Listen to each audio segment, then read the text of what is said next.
Time and work. இந்த some பாருங்கள். B மற்றும் கியூ ஆகியோர் ஒரு வேலையை முறையே 20 மற்றும் 40 நாட்களில் முடிப்பார்.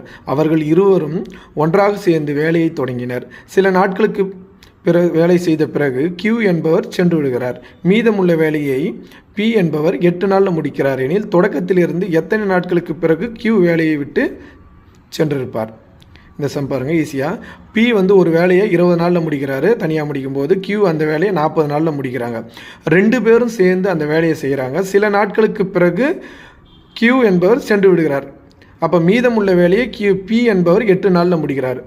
பியும் கியூவும் 2 பேர் ஒன்றா வேலை செஞ்சுருக்காங்க. அப்போ பி வந்து எத்தனை நாட்கள் ஒன்றா வேலை செஞ்சுட்டு பிறகு விலகியிருப்பார் அதை தான் கேட்குறாங்க. விட்டு சென்றிருப்பார். ஆனால் விட்டு சென்ற பிறகு பி வந்து 8 நாளில் அந்த வேலையை முடிக்கிறார். அதுதான் எப்படி பாருங்கள், ஷார்ட்டாக போடலாம். நம்மளுக்கு தெரிஞ்ச மெத்தட் தான். மேலே 20 பியோட வேலை 20 × 40 டிவைடட் பை 20 + 40 இன்ட்டு பி தான் கியூ விலகிட்டு பிறகு பி 8 நாளில் முடிக்கிறார். அப்போ பியோட இது என்ன, மொத்தம் 20 நாள். அப்போ எத்தனை நாளுக்கு பிறகு விட்டுருப்பாருன்னு கேட்டிருப்பாங்க. அப்போ 20 - 8 நாள். பி வந்து கியூ விலகிட்டு பிறகு 8 நாள் செய்கிறாரு. அப்போ 20 - 8 12. அப்போ 12 / 20. இப்போ நம்ம அடிக்கிறோம் அதை. 20 கேன்சல் ஆகிடுது.